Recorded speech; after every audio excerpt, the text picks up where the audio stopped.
अस्सलाम वालेकुम, मैं हूं ज़ुएब जीजा और आप देख रहे हैं मेरा यूट्यूब चैनल और उम्मीद है आप जहां भी होंगे खैरियत से होंगे।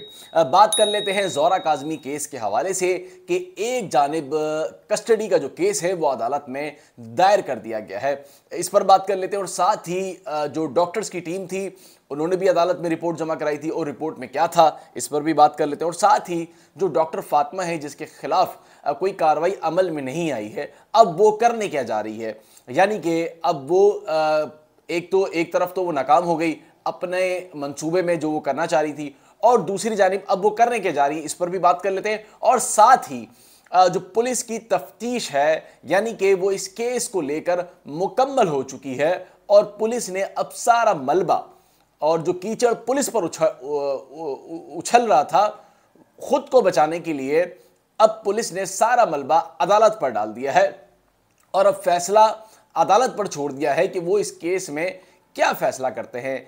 यानी कि पुलिस ने जो तफ्तीश की है, जो कार्रवाई की है, एक तो वह नामुकम्मल है, यानी कि उसमें जो लोग मफरूर हैं अब तक वो नहीं पकड़े गए हैं, जिनमें जो है वो नूर बीबी है और इसके अलावा 6-7 लोग हैं जो इस केस में अब तक जो वो मफरूर हैं।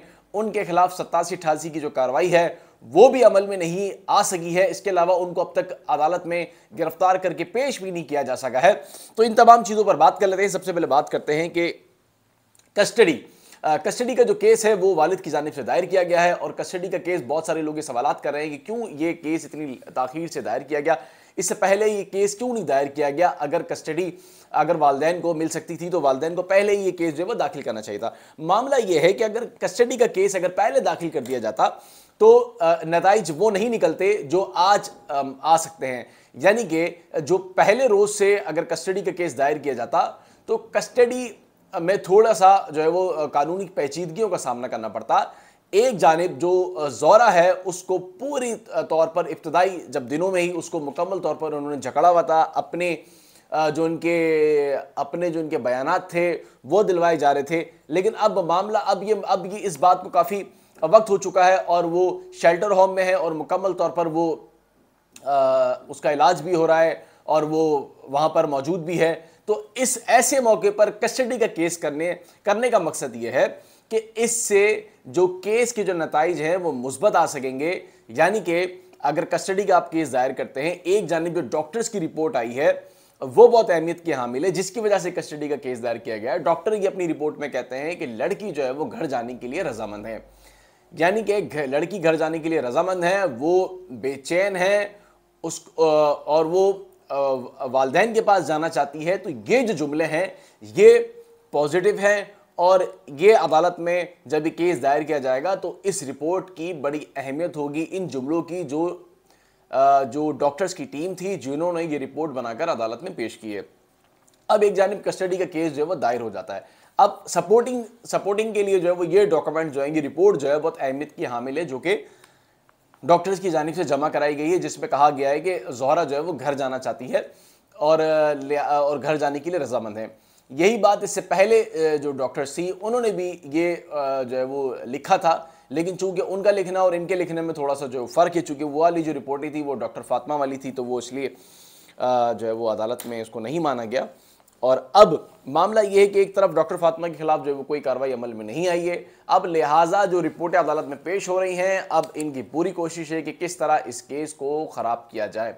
लेकिन इनको कोई ऐसा मौका या ऐसा कोई मौका नहीं मिल रहा जिसको ये बुनियाद बनाकर इस केस को ख़राब कर सकें।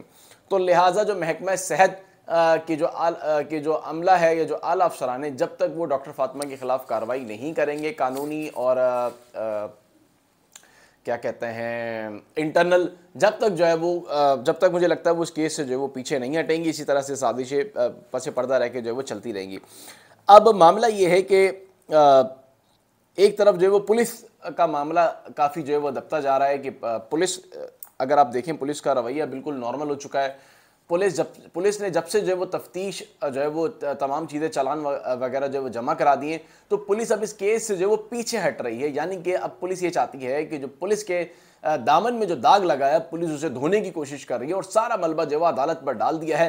तफ्तीश नाकिस तफ्तीश की है, तफ्तीश नामुकम्मल है, तफ्तीश में मफरूर मुल्जिमान गिरफ्तार नहीं है, तफ्तीश में ये कह लें कि जो शवाहिद हैं वो भी नामुनासिब हैं, नाकाफ़ी हैं।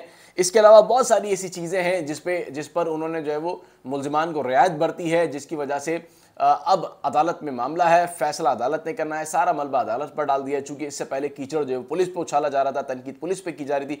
अब आप देखें कुछ रोज से आपको नजर आएगा कि पुलिस पे किसी भी किस्म की तनकीद नहीं हो रही है, चूंकि पुलिस ने इस मामले में मुकम्मल तौर पर जो है वो सारा मलबा अदालत में डाल पर खुद को जो है आज़ाद कर लिया है, ताकि उन पर किसी भी किस्म का जो है वो कदगन नहीं लग सके। और पुलिस जो है इस मामले में खामोशी से जो है वो खामोशी से इस मामले को लेकर साइड पर रहने में अपनी जो है वो आफियत समझ रही है। लेकिन ये मामला ज़्यादा वक्त नहीं चलेगा, आगे चल के फिर मामला पुलिस के पास ही आना है। चूंकि अब तक पुलिस ने जो है वो 87-88 की कार्रवाई नहीं की। जो वारंट निकाले गए थे, जो मफरूर मुल्ज़िमान के, वो अब तक जो है वो उनको नहीं गिरफ्तार किया जा सका है। सिर्फ उनके घरों पे जाके नोटिस लगा दिए गए हैं कि जनाब उनके घर पे गए थे लेकिन वो नहीं मिले, तो हमने नोटिस लगा दी। 87-88 की कार्रवाई में इतना वक्त नहीं लगता, लेकिन अब तक 87-88 की जो कार्रवाई है वो भी अमल में नहीं लाई जा सकी है। तो लिहाजा अब इस मामले पर भी अदालत जो है वो हरकत में आएगी, बहुत जल्द हरकत में आएगी। लेकिन कस्टडी का केस दाखिल हो गया है, ये एक बहुत अच्छी खबर है। अब देखें इस केस में अदालत क्या फैसला करती है, समाअत में क्या चीज़ें सामने आती हैं।